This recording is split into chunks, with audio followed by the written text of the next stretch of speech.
Hey, all my hunters out there, this Gary Woods, SwolNeck Outdoors.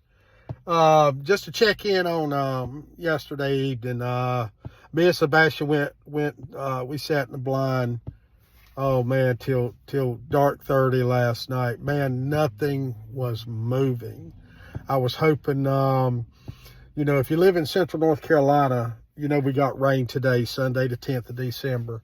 And I'm in the car because I've taken my lovely wife, Lisa, out for her birthday and letting her do some shopping. So I'm going to sit out here and do the video. But anyway, we got this front that came through, and I was hoping it would push the deer into movement last night. Normally when the barometer, the barometric pressure starts rising, when front starts coming through, that's when you get more deer movement. I think the night before and yesterday morning was probably about the best it was going to get. We had a lot of movement yesterday morning. The movement was just early. It was really early. Didn't see anything yesterday evening. Not a doe. We've seen plenty of squirrels, but yeah, not a lot of movement. Today, like I say, I'm going to spend the day with my gorgeous wife, my soulmate. So always take care of them first, guys. Always take care of them first. So I wanted to talk to you a little bit. I got a few friends that's just freaking out. They're like, Gary, I got these bucks on my cameras. I've not been able to get a shot off at one. The first rut's gone. What do I do? Just hang tight, get in the woods as much as you can, live there. Do everything in your blind, in your stand, whatnot. So, you don't need to freak out now, okay? Just because all these ruts have passed does not mean you can't get that target buck. I'm not freaking out at all, to be honest. I'm not. If you go back to the deer video that I showed you guys, that I shared with you, the one from August, that's what these bucks are going to go back to doing now that all the rutting's done, okay?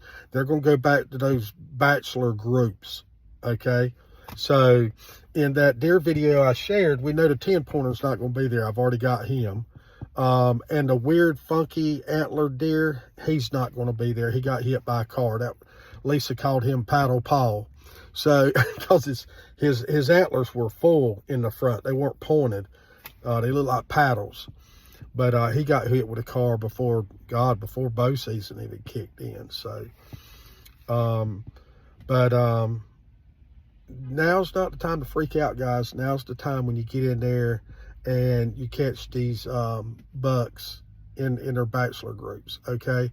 Now, if you don't have a food source or something or another like that, right now you have to weigh heavily on those trail cams.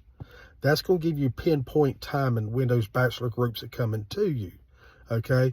You have to adjust your stand setting according to that timing. All right. So let's say at my feeder, let's say they're coming in there 5 a.m. It's dark. Okay. The cameras pick them up 5 a.m. and then the camera shows them moving out, in whichever direction. You probably need to take your stand off to that direction that they left in, to try to gain yourself some light in their travel. Don't necessarily hunt over the feeder because it's going to be dark when they're there. So you want to adjust your settings now, your stand locations and all that. And does it take more? Yeah, it takes more work. I mean, for me it does. I mean, I have limited, I'll be honest with you, I got limited stands that I can use where I hunt because of the location, okay? You just have to be very, you have to improvise. There's a word I love to use. Army taught me that word, improvise. So you have to improvise, what you're doing to get that trophy buck. We still have Wide Willie and High Henry out there, right? So I got a tag to fill yet. I normally consider myself, I have 2 tags a year. Even though I have 6, I don't kill my does. You guys know that. I have 2 tags a year. And once I fill those 2, I'm done. Don't you know, I got some friends that, you know, I see them, they'll shoot a buck and they'll use a friend. Don't tag share. I hate that junk. I hate that junk. It's not being true to the deer hunting profession. It's not true, not being respectful of the deer. Okay.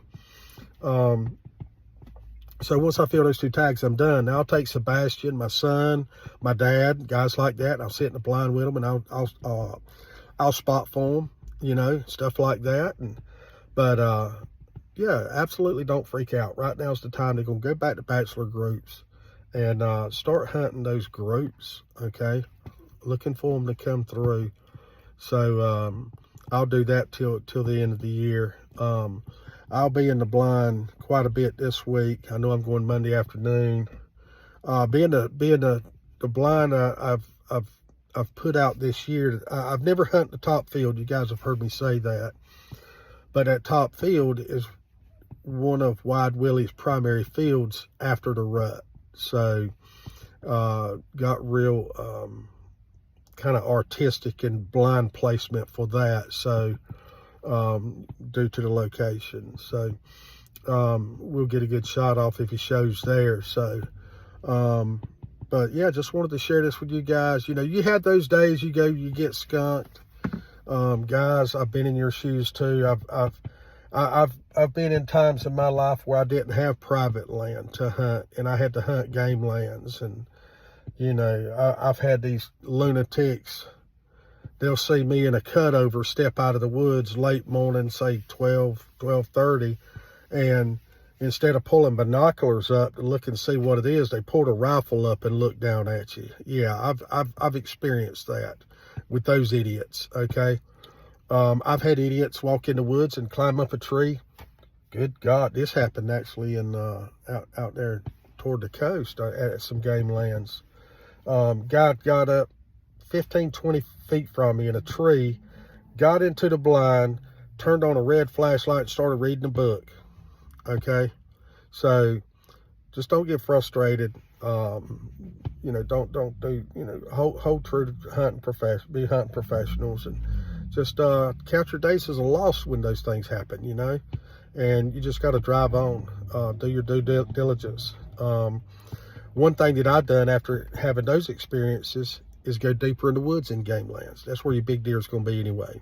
Okay, all these fools that pull off the road, walk in the woods 50 yards and climb a tree, they ain't gonna see nothing but squirrels and cars. Okay, go deep. Okay, get that, let that country boy come out of you. Go deep in them woods. But yeah, you guys, you have any questions or any ideas, or maybe throw some, I mean, that's what this thing's for, is to share ideas, it's to share experiences. So I like some of the comments I got the other day. Some really good stuff come through those comments. So absolutely feel free to comment. I got the comments open on the on all my videos.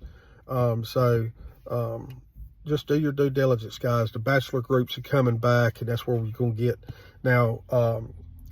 Wide Willie, High Henry, all these deer, they were bachelorized in August. Okay, like that video shows, they were bachelorized. They traveled together. So they're going back to that. So we're gonna get ready, and we're gonna improvise a little bit and see if we can't get one of these target bucks. Those 2 bucks are the 2 that I wanted from the start of the season. So, you know, hopefully we'll get lucky this week or the next. So like I say, guys, don't get down. Don't think the season's over. It's not. Sebastian's not. You know, he has 3 more weekends he can hunt. He works every day to the week, you know.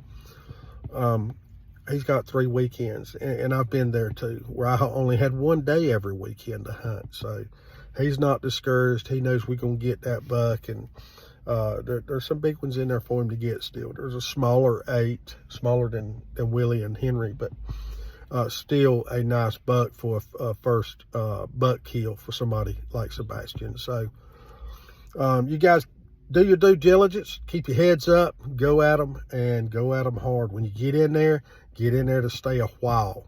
Okay, you guys have a good one. I'll talk to you tomorrow evening or Tuesday with another video, see how we've done. And like I say, shoot some comments at me, any questions you have, any ideas or anything. Let's start sharing some things.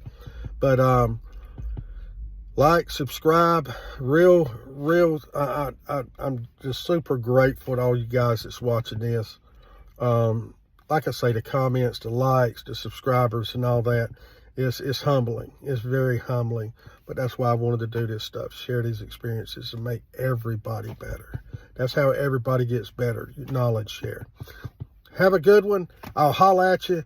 Go get them.